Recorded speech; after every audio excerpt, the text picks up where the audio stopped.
You know, we didn't start off like we wanted to, but we competed in Toronto, and then you know, got two wins against teams that had better records than us. And you know, it's great because we haven't had a lot of good road wins, and obviously winning our first back-to-back. So that was a lot of positives on this trip.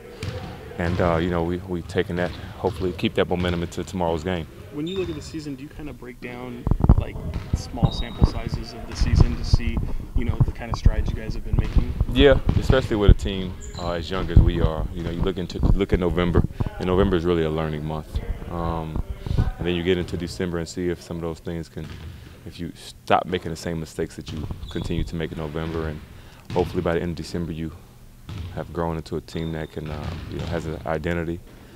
So at this point, we should be at a point now where we're a pretty good defensive team, and no matter what, every night we're going to compete on the defensive end and you know, try to play the right way offensively. It's such a year of growth and development, but at the same time, coaches have so much patience for these guys. For you as a veteran on the team, how much patience do you have to have as well to kind of see things move in the right direction? Like I told y'all earlier on in the season, patience is a virtue, and you know, we're going to have a lot of it this season, and you know, it's eventually gonna you know, fan out for us. It's eventually going to come out and be a positive force. I think you see these young guys are really starting to learn things that the normal basketball fan wouldn't understand. But you know, defensive rotations, offensive movement, things that we're starting to get that we weren't getting even 3-4 games ago. So seeing guys rotate and defend and talking on defense, those are the things that we continue to see and continue to progress with. Is it good to be here during the holidays, being home? Real good, man. I felt like I haven't been home in about 2 weeks, so got the fam coming in town, you know, for the holidays and stuff. So it's gonna be real good to be in my own bed and see the family. Is that the biggest thing? Is just to kind of being with family? I mean, I know it's hard for, you know, guys to carve out time for the holidays, but I imagine being at home makes it easier. Yeah, being at home definitely makes it easier. Well, for guys that have family that live here, you know, my family doesn't live here, but it's definitely good just to be home, being you know, surroundings that you know, and even though we got a little road game, we got to travel on Christmas. You know, we're gonna be here for about 2 weeks, so that's good. For your years in the NBA and as a guy who, you know, had a taste of the Spurs, what is it about them that makes them, no matter what players come through, they're just a machine? Greg Popovich. 2 words for you.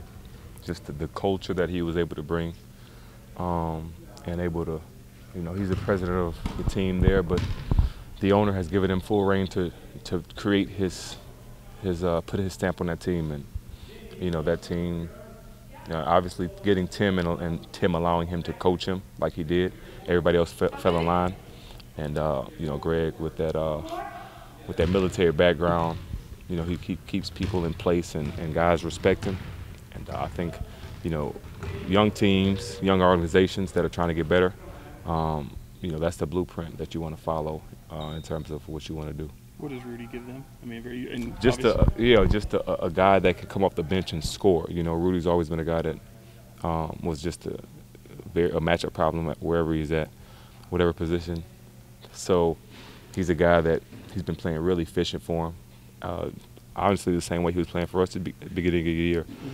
And just coming off in 20 minutes, 18, 20 minutes of action, you know, getting 12 points a game, obviously like a stretch 4. So he gives them a great offensive piece off the bench. Were you surprised how he was able to bounce back from that injury as quick as he was? Nah, you know, with today's technology and the way, you know, science is now, I wasn't surprised. You've seen guys do it. So I was just hoping he bounced back and was with Sacramento. Nah, but I wanted him to do whatever was best for him and his family, and I think, you know, I've been to San Antonio. I understand the pull there, and going to a coach like Popovich, you know, trying to resurrect your career after an injury. So I'm happy for him. I'm happy to see him play well and be healthy.